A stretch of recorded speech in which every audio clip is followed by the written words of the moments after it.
The UK Climate Resilience Programme is a 4-year strategic priorities fund, and it's a scientific research program led jointly by the UKRI, so the UK Research and Innovation, and the Met Office with the NERC, so the Natural Environment Research Council, being a representative of all the UKRI research councils. The UK Climate Resilience Programme is represented by co-champions Professor Suraj Desai, who is also part of Climate Europe 2, and Dr. Kate Lonsdale, who are both at the University of Leeds, and they have a small team of support staff. The Met Office is also involved in this project, and Professor Jason Lowe is the Met Office Science Coordinator. Our speaker today, Murray, which I will introduce shortly, will be sort of telling you a little bit more about the resilience program and where this project is situated. But let me just tell you very briefly. So this project is a project that has developed a climate service standard and guidance, and this has been led and co-developed by, it has been led by JBA Consulting and has been developed through widespread consultation over nearly 2 years.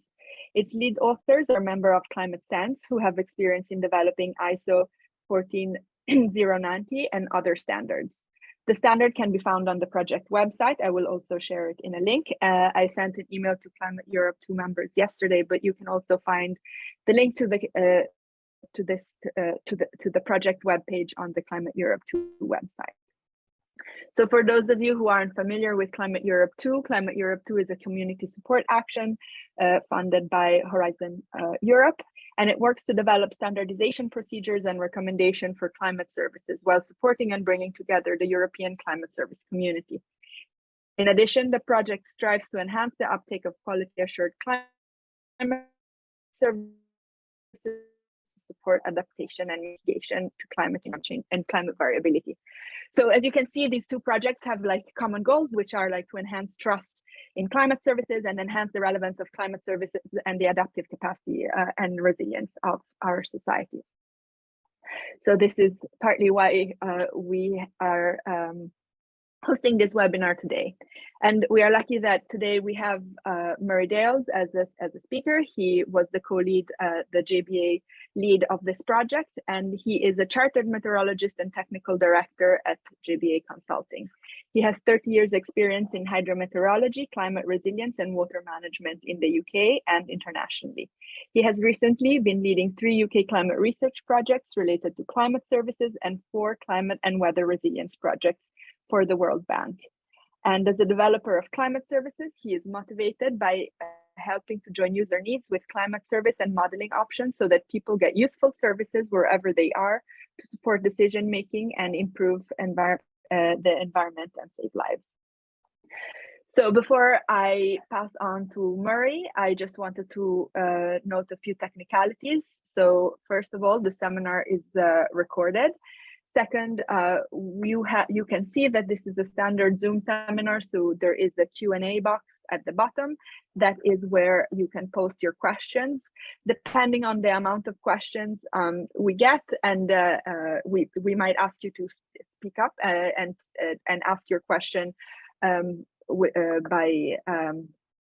talking. Please indicate in your question if you would like to ask the question by talking instead of just having us read your question to Murray.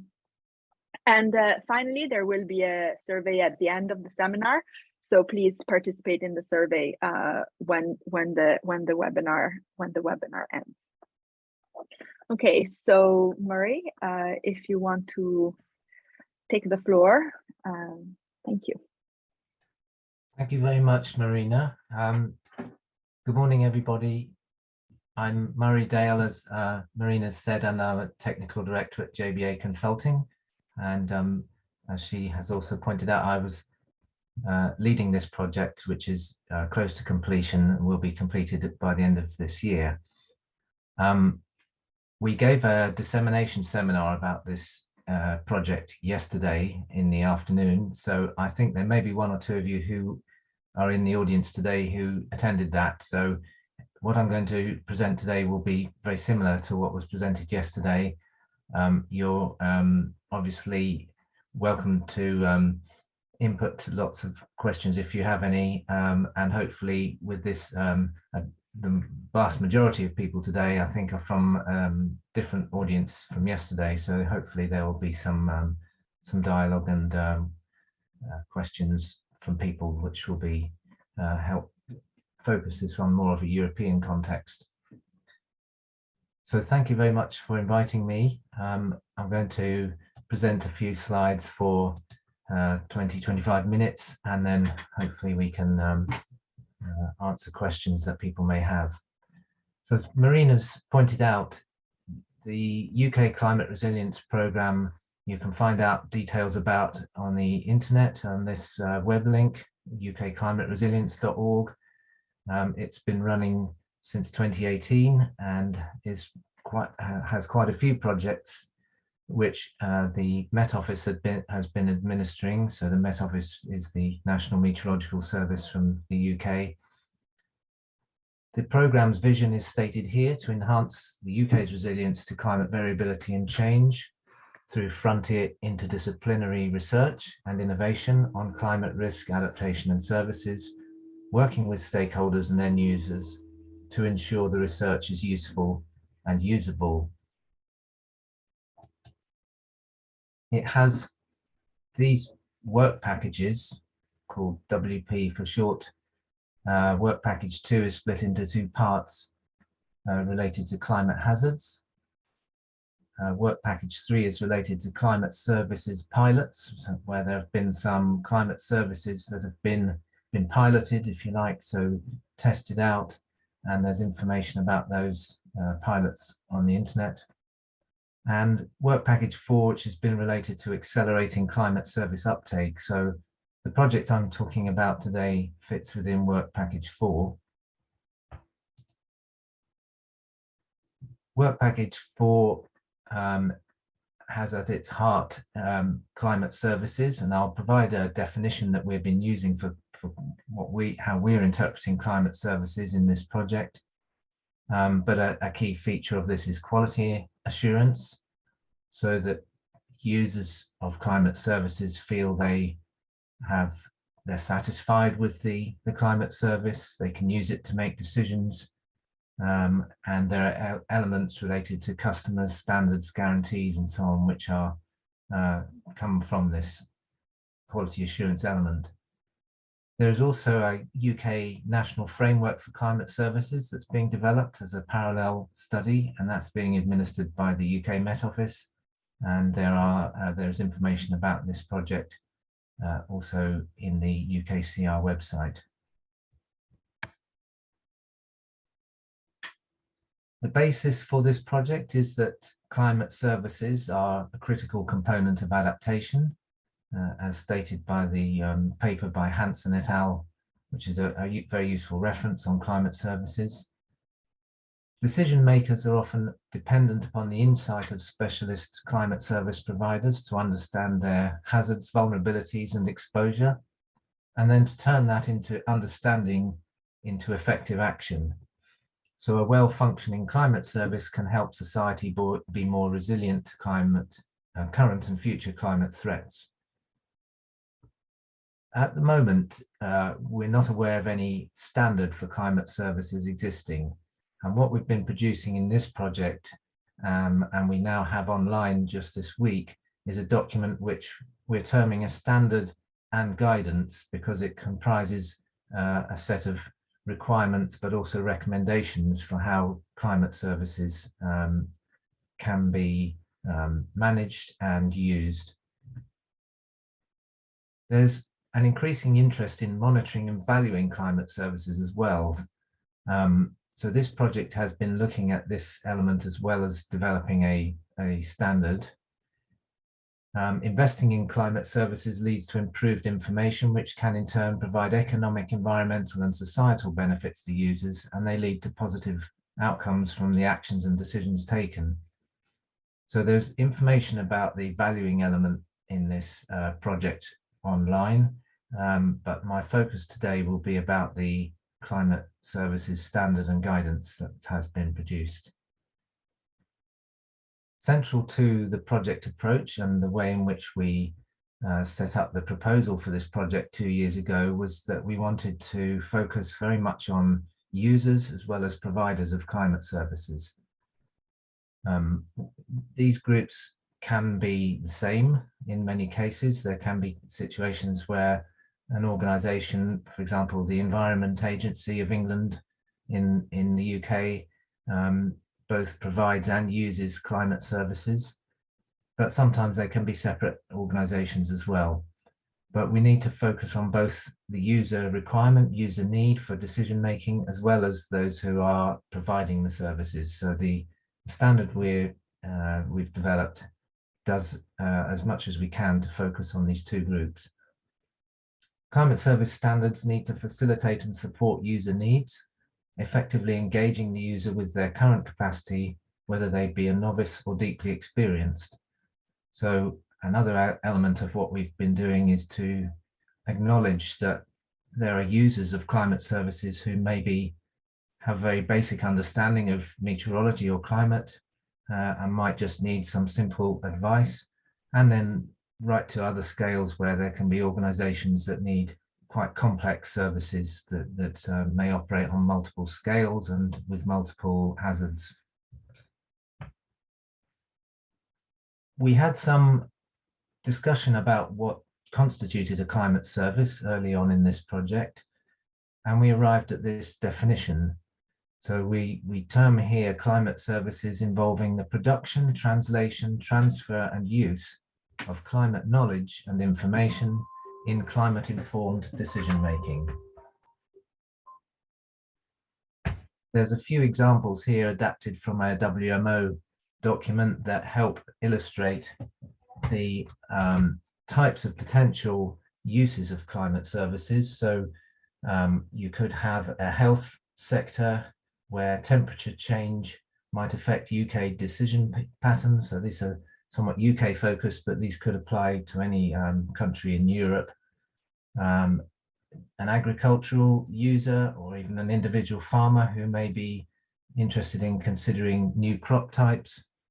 An energy provider or energy user who is interested in solar energy and how that might change. An emergency responder who might be interested in how climate is affecting the rainfall that causes emergency response for surface water flooding, for example, and then potentially another user being related to water quality. So we also considered that climate services can operate for climate adaptation purposes, but also for mitigation services, which might be related to services that help manage and reduce greenhouse gas emissions. And in the adaptation element, or the area related to climate resilience, we can also see services that can operate on different timescales, such as those that use historic or observed climate information, those that might use seasonal forecasts, so be operable in a 3 to 6 month sort of time frame ahead, and those that are for decision making over longer terms into future decades, where we've got climate model projections. So the standard and guidance that we developed is designed to be able to operate on all of these timescales and for both adaptation and mitigation services. We recognize that there are quite a few benefits that can be drawn upon when we're considering a standard or a guide. And here are 8 that we defined and just added one more benefit to these in a recent meeting we had with stakeholders. So these comprise a range of things, including things related to the quality of services, but also, as you can see, they also relate to accountability, transparency and accessibility, and they support providers who may not feel comfortable offering a user-requested climate service, though could offer alternatives that better align with the standard principles. And finally, a standard can help support ethical considerations to allow for equitable access and the integrity of climate services. And that can be particularly important in developing countries where there are considerations about how people might be able to access services, that some of which there might be a charge for. So there are a range of benefits that we've stated here, and these are all put forward in the guidance document we've produced.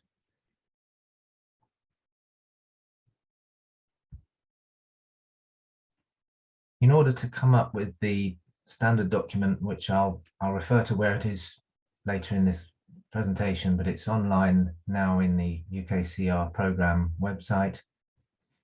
We spent quite a lot of time working out how we could involve and engage with stakeholders, both in the UK and internationally. So we ended up developing 3 tiers of stakeholder engagement, a sort of core group of approximately 20 different individuals representing as many different organizations, who offered to help develop the standard and engage in a series of workshops which we've run over the last 2 years. And so we're very grateful to their inputs. We've also had a group who wanted to be consulted remotely through emails contact. So we've had a further group that we've sent drafts of the standard to over the last 2 years.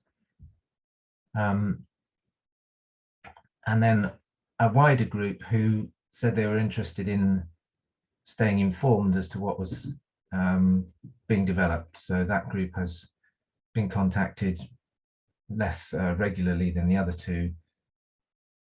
And we've also involved a wider group as well as this, so I'll talk about that in a minute. But we do see this connection with stakeholders as being vital in the development of any such document. And the document's 36 pages long, but it's taken a lot of iterations to get to where it has. And there have been elements within it that have benefited greatly from these interactions that stakeholders have had with us when we've run these workshops, and with colleagues from the Met Office who've provided very useful viewpoints as well. Direct inputs from consultees have come from groups such as these, who are mainly across the UK, but there are 2 groups from Canada who have input to this. And Roger Street, who I think is on the call today, is represented here under Oxford, University of Oxford, has been a particularly helpful advisor on this project, because he's done so much in this area. So we're grateful to all of those groups and the individuals who've represented them. There's also a big wider group who've been consulted and invited to attend the dissemination seminar we held yesterday. So we had over 50 attendees yesterday at that seminar, and I think many of these groups were represented at that event. So there's a range of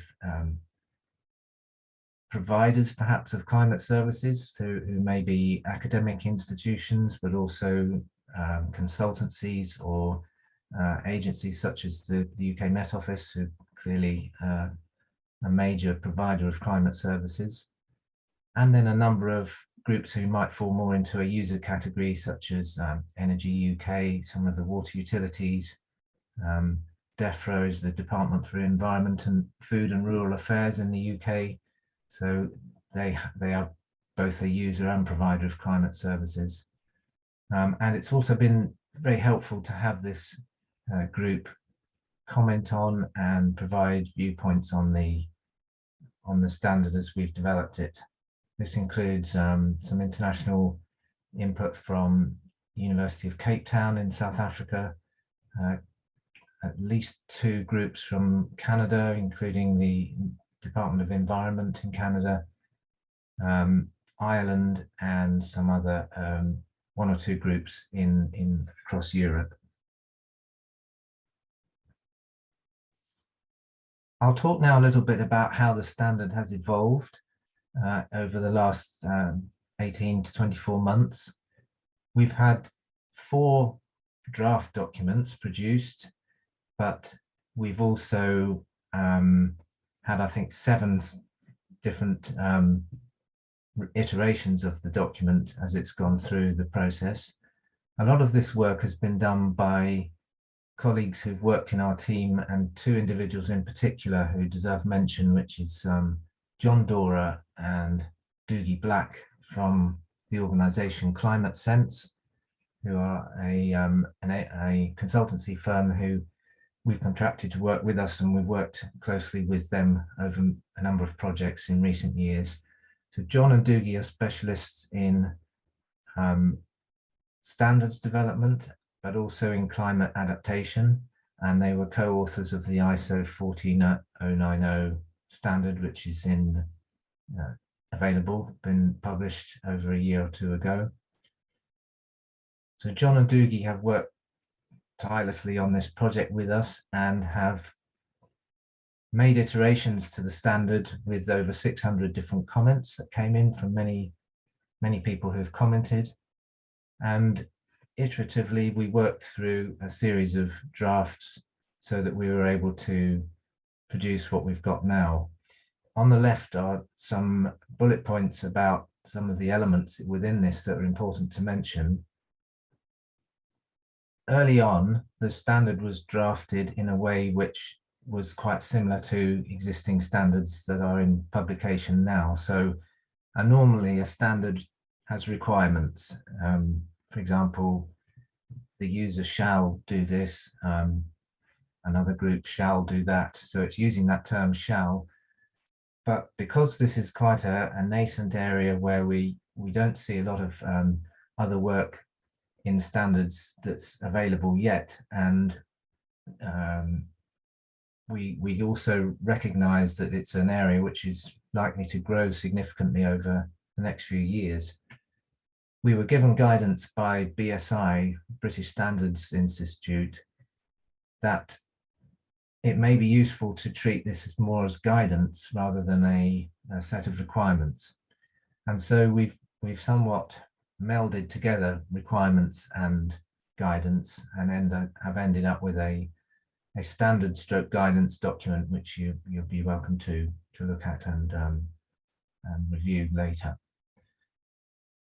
There's this description here that what John and Doogie have particularly been aiming at was to focus on what good looks like. So there's a recognition that it's hard to develop a perfect document, even with 600 comments and over 18 months of consultation, but the approach is to try to make it as good as possible, and with a view to working towards what we could call good practice, which might become best practice once it's perhaps fully adopted in later years.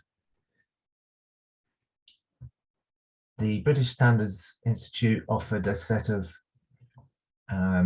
also offered a set of steps or headings within the standard which we should follow, and these are described on the right. So there are 13 sections within the document: introduction, scope, principles, terms and definitions, and then we move from section 5 onwards into the actual set of requirements and guidance, advice, so recommendations as well as requirements. And these follow a typical standard set of sections that you might find in other standards. And again, it is built around what good looks like.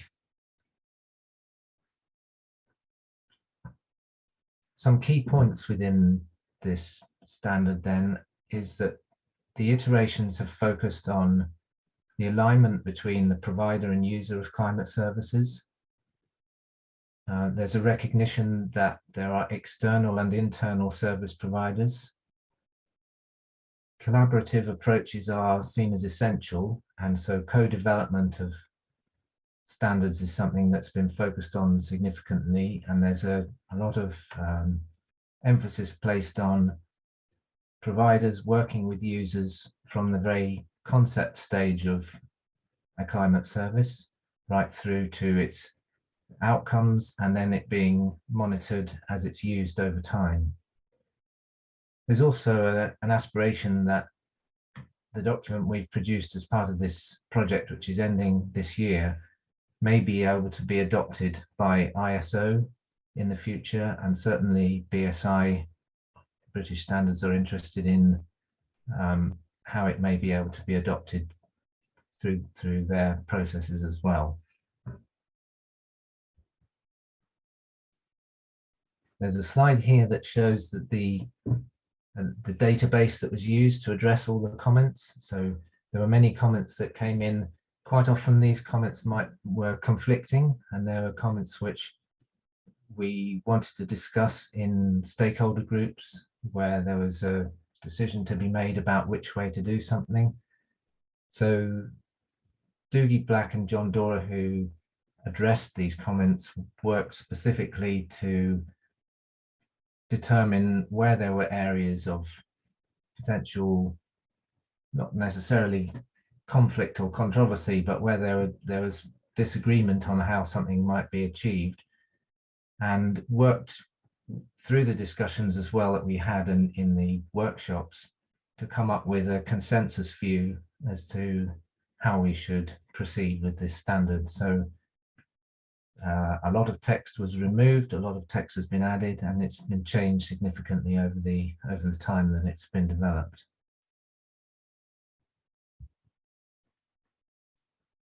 Some key points related to the document that we've ended up with now. This was effectively signed off through the last of the stakeholder engagement meetings we had in October. It's regarded as not 100% perfect or ideal, but like standards issued by national and international standards bodies, is the result of months of consultation and agreement, largely by consensus.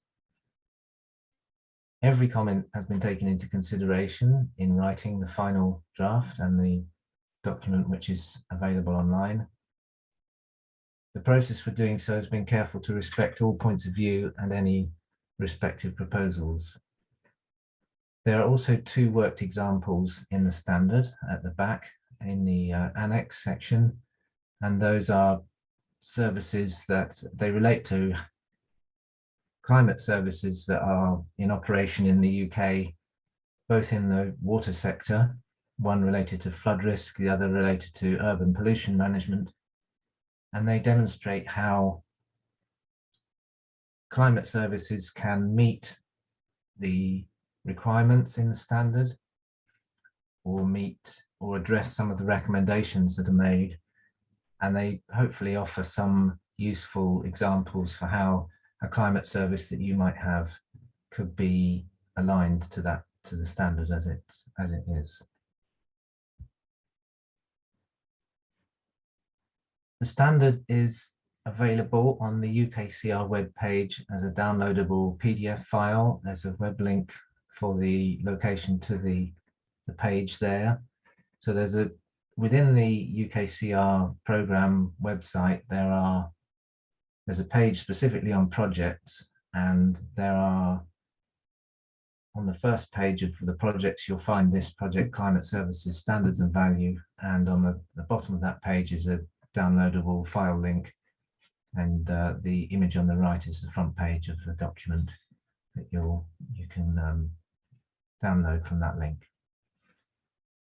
So we would encourage anyone to do so, to try to use it, to see how they might find it useful. The Met Office intends to set up a process by which they will record people who've voluntarily would like to show that they're they've downloaded the document and the ways in which they might be intending to use it, or any comments on it. So there will be a form for making comments on the document, but effectively this is the output of a 2-year project, and it's a document which is available for use, but it's also, there will be this mechanism that the Met Office intend to put there, which will allow people to make comments on it and have other views, which might be useful for future evolutions of this standard, and if it becomes adopted by one of the standard agencies in the UK or in Europe or internationally through ISO. I wanted to mention briefly that we have also been involved in working on valuation of climate services. So there is a page in a blog on the UKCR programme website. So if you go to blogs at the top, you'll find a blog specifically on this project, and this text on the right in the box is taken from that page, where there's information about the valuation services that we are, the valuation methodology that we're developing. This is nearly complete, and we hope that there'll be a report and a journal paper produced for this element of the project in the next 2 months. I can answer questions on the valuation element if there are any. This work has been largely carried out by 2 specialists in economic impacts of climate change. So those are Paul Watkis and Alistair Hunt, who have both worked on the climate change risk assessment for the UK and are well known to many people in the UK for all their climate resilience work. So I'd finally just like to thank the Met Office and the UKRI for giving JBA the opportunity to work on this project. And there's a list of people who've been involved from our project team that I'd also like to acknowledge and thank for their inputs. So thank you very much for your time today, and hopefully there may be some questions we can come to. Yes.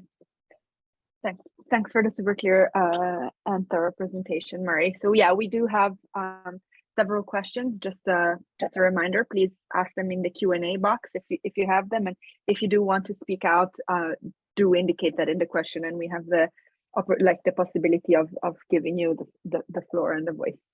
But none of the questions so far have indicated that, so I will just take the questions in order in which we have received them. So the first one comes from Mariam Tarfrat, and she actually has 2 questions, and one is a clarificatory one, and so if you could please elaborate on what you mean when you talk about internal and external climate service providers.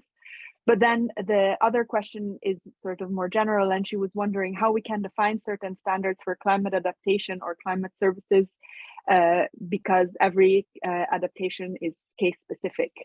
So how can we generalize all cases to make standards? Well, maybe if I could address the second question first. This question came up yesterday in the seminar as well, that there are clearly different sectors which have different requirements for climate services. Some might be water related, some might be temperature related, etc. And the way in which those, not just the differences in the meteorological variables, but the differences to which these services are being put, and the level of complexity as well could be from very little to extremely high. So what we've tried to do with the standard is to acknowledge that there is this variation in the way in which climate services are developed, and to not include wording which is specific to certain sectors, but is generic in the sense that it is trying to require or recommend good practice for users and providers of climate services, such that we can end up with an improved climate service at the end. So it's not trying to focus on any particular sector or to exclude any particular sector or level of complexity. And that was a conscious decision, and something that we've tried to make sure we could follow on with. I think potentially in the future there may be opportunities for this type of document to evolve and for it to be able to be applicable to different sectors with perhaps annexes or additional elements.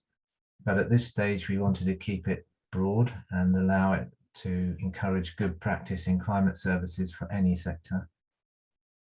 The question about the difference between internal and external providers, the way I understand that, and this, I appreciate this statement was made by John Dora, who is not available with on our call today and was speaking with us yesterday. The way I understand that is that there are providers of climate services who may be using climate services themselves and providing their own climate services.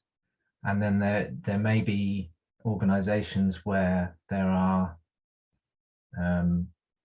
there might be one group within an organization producing a service and another group within the same organization using that service. So I think the idea is that there's layers of complexity within organizations as to whether they're providing or using services, although those two terms can be quite distinct, but they can mean that there are some organizations who have both of these groups within them and might be indeed producing their own services and using them. Thanks, Murray. I hope that Mariam is satisfied. So the next question is from an anonymous attendee, and they were asking whether in the standards, since it's covering different points, and we saw that you were collecting comments, if you remember which areas had more or less agreement when they were developed. So were there areas that had a lot of agreement and others where it was where there was less consensus about how the part should be stated or developed, if you remember? Yes, well, I think one area is that did receive a lot of attention is the way in which users and providers should interact, and how important that should be as a requirement or a recommendation. And I was on a panel for a climate services debate earlier in the year. I think it was in May or June, when there were discussions where people felt that making requirements on users to engage with the provider, or perhaps making requirements on providers to engage with users might be prohibitive or might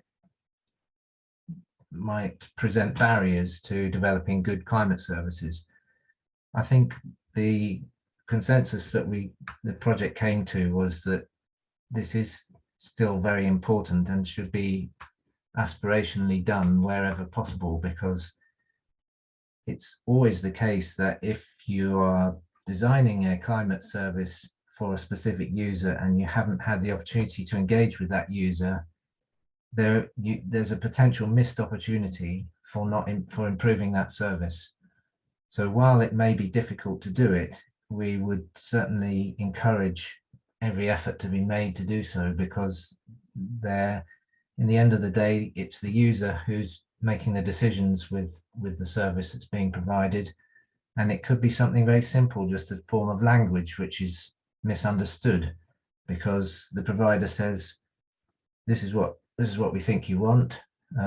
It does it like this. Maybe all the science is very good, but there's just an element of the language which is misinterpretable or not understood clearly by the user, which means that the service is less effective than it could be, or less accessible perhaps to those who may not have a technical background. So there's an example of an area that was quite a bit of focus was placed on. I'm trying to think of other examples of areas where there were contention, and not many are coming to mind at the moment, but I think there are a range of things, like the way in which we've even the definitions section took a lot of working through, because people have different interpretations of how things are defined. So we define things like adaptation and climate service itself, and there's debate about even that, those elements. So there was quite a lot of effort to get just the definitions and the principles right, as well as the set of requirements and recommendations. Sorry, I will sort of take my sharing privileges to ask a follow-up question. So how did you arrive at consensus, especially about like definitions where there was this there are these different interpretations? What was your process to arrive at definition? Well, it was a range of things. So firstly, as I mentioned, we had these workshops with a series of interested groups, and together these stakeholder groups I mentioned earlier, they were volunteers, and so we wanted people who were keen on this subject, and we had certain people who were definitely very keen. So we had an opportunity there to sound people out in a group about areas of potential disagreement. But we also had the approach of just emailing back people to clarify what they meant by a certain comment. And we held an impromptu Q&A session, which a number of the people from Canada who were interested in the project were involved with. But eventually it came down to the experience of Doogie and John, because they were able to use the experience they've had of consensus development of standards in the past. And when they've worked on other standards, they've taken 3 years of consultation typically, and you're going to find areas where there are disagreements. So they proposed different ways of addressing this. I also got involved with them and as to how we could try and make sure this was useful to all sectors. And so it was, yeah, through those different mechanisms really that we tried to address anything that was controversial. Thanks. That was very helpful. The next question is from Judith Klosterman. She's asking that she imagines that the standards now fit well in the UK context, because it appears that most of the stakeholders are from the UK. What are your thoughts about whether it will fit in other contexts? So, for example, with other legal systems and legal cultures? Well, we don't see any particular barriers to it being applied internationally, and in the developed world, or lesser developed countries, or countries that are developing. So we wanted to make a document that wasn't exclusive, although the remit we were given by the Met Office was to produce a document that would apply to services produced in the UK. There's nothing, I think, in the document that means that the principles and recommendations in it couldn't apply internationally. I guess the only one area where there is this UK focus is the 2 worked examples are both UK services that maybe have more of a UK context, but even with them, I think there should be parallels that other countries are developing services, let's say for flood risk management, for planning for future changes in rainfall. There's an example of how the Environment Agency have worked through their service there, which aligns with this standard. So I think that there hopefully would be good application for it to be used internationally, and maybe developed for people's own use in other countries. Thanks, Murray. So the next question is from Jaromisiak. So he thanks you for the excellent presentation, and he asks, in which areas do you see major aspects needing further development, including through the Climate Europe 2 project? Well, that's a good question. I think that clearly we can see the potential for standards agencies to either adopt this document or to develop it and apply it through their own structures, British standards certainly are interested in doing this. ISO is another one, and SEN in Europe could well hopefully apply it, or are welcome to engage with us to see if we can help them if need be. But I think having I guess the obvious progression is for this document to inform future legalized standards, or standards that get produced. We're also conscious of not trying to inhibit progress and inhibit the development of climate services or stifle innovation, for example. So one element that was discussed was if you make an ISO standard, there's a charge of 135 Swiss francs. Now, people that could prohibit or put people off wanting to use such a document. So I think we're also conscious of that issue, and maybe the benefits of this freely available standards document that we've produced, or standard guidance, is that no one has to pay for it. But yeah, I think there's some obvious progression to try to make it wider in terms of its uptake, minimize the amount of restrictions on it, on using this or other standards, and then potentially developing it for specific sectors, as has been talked about. But at the moment, I think it's quite helpful to keep it non-sector specific. Thanks, Murray. So the next one is from Carlo Lacagnina, who is asking, do the standards cover the whole value chain, making it possibly difficult to reach consensus? Or does the standards cover different parts of the value chain? And if yes, and in addition to that, which part of the value chain do you consider should not or cannot be standardized? Well, again, I think we want the standard document or standard guidance to apply to all parts of the value chain, right from the outset to the outcome of the service, and also its future use over time, because services don't stand still, and one service might be adapted to apply to other sectors because it was successful in one sector, for example, or it might be changed because some climate projections change.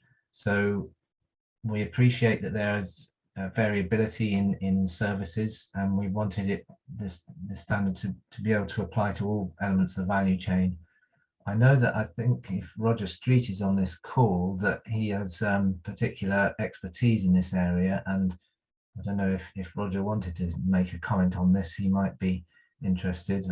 I'm not trying to put you on the spot, Roger, but if that's something he wanted to speak on, that it could be useful, and he may need to be unmuted to allow that to happen.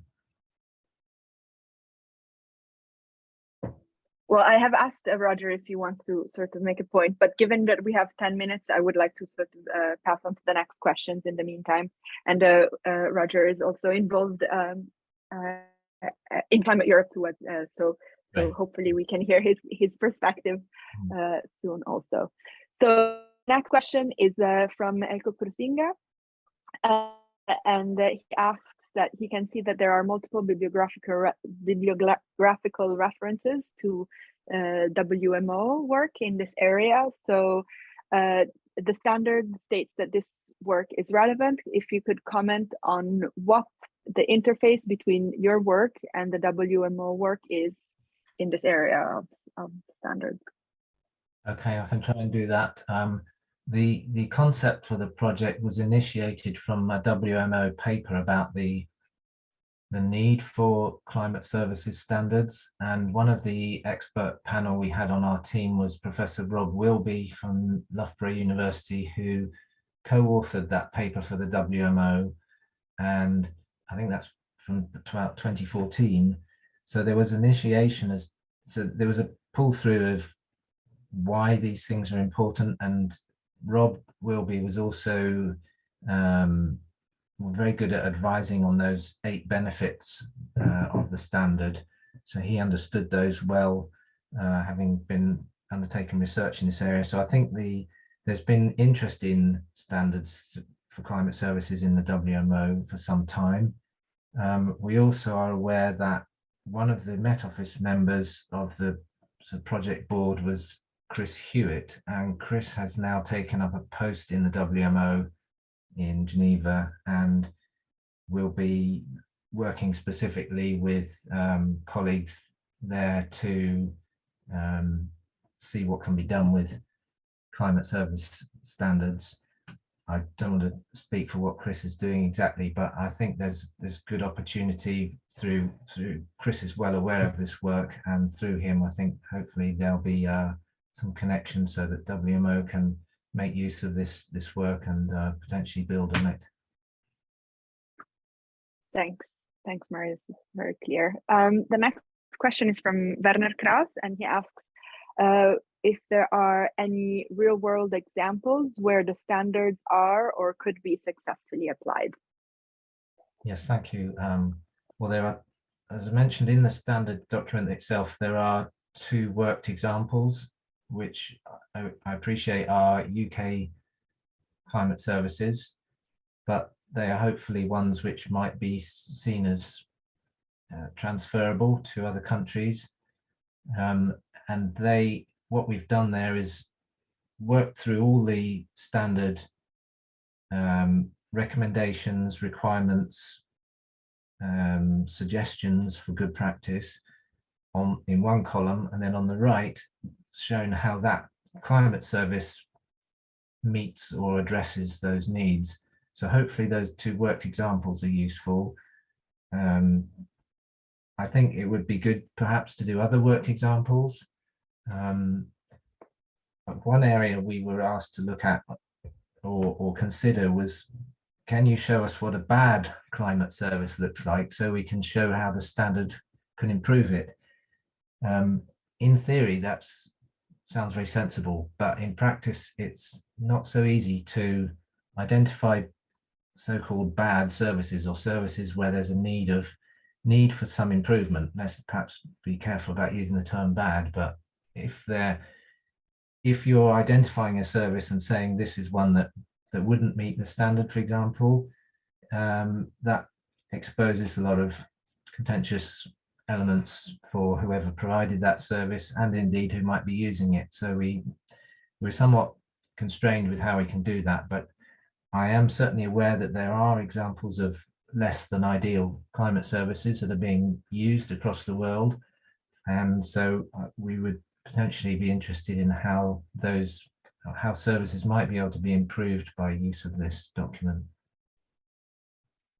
Thanks. Yeah, it would be interesting to see if once this standard is taken up, how it is used. The last question, and that's great because we might be able to finish on time, is from Angel Munoz, and he is asking, given the proliferation of climate services, can you elaborate on any standards guidance that guarantees harmonization of efforts to avoid unnecessary duplication and maximization of available resources? Well, I can't say I'm aware of any specific efforts in this area. The one requirement for one strong benefit of this document is to try to enhance quality. So it's to try to make sure that the right climate data are being used from a reputable producer of climate data, that the right qualifications are held within the climate service provider, that they are, they're not cowboys, so to speak. They're people who can understand the data and apply it in ways that's useful without trying to mislead or misinterpret the information. So I think there's a clear focus on quality. There's a focus on accessibility and language and the ethical considerations. We could also see from this comment that there's the potential for climate services to be duplicative. And the element that's also coming out of the research on valuation is part of the thrust for that was to say, can you value one climate service as higher than another climate service, perhaps for doing the same thing. Again, potentially contentious, but there's ways of that those researchers have identified to be able to value climate services. For example, the cost of producing that service against the benefit that might be accrued through better management of flood risk in the future, or better management of water resources, for example. So that may be an area that might help avoid too many climate services competing in the same field.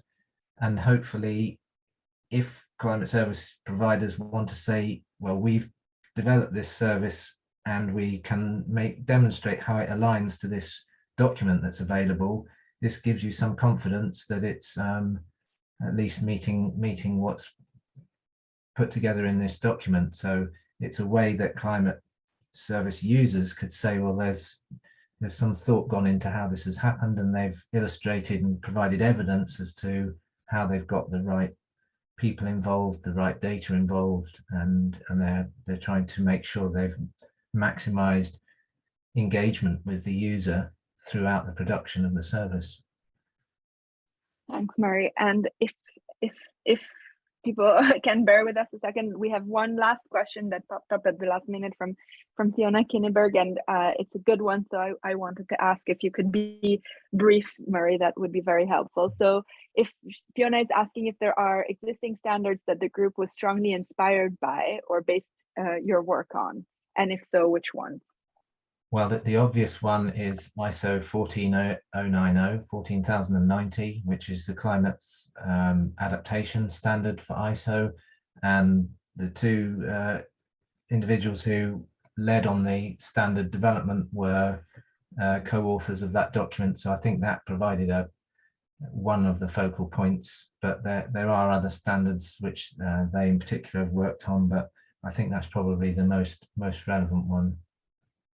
Thanks, Murray. And we are right on the hour, at least according to my computer. So I wanted to thank you again for taking the time and talking to us and presenting your work.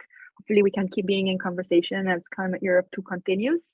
And just reminding everyone that there's going to be a survey at the end of this webinar. So, so please participate in the survey. And and the recording will go up on the Climate Europe 2 platform. So thanks again, Murray, and thanks everyone for attending. Thank you very much.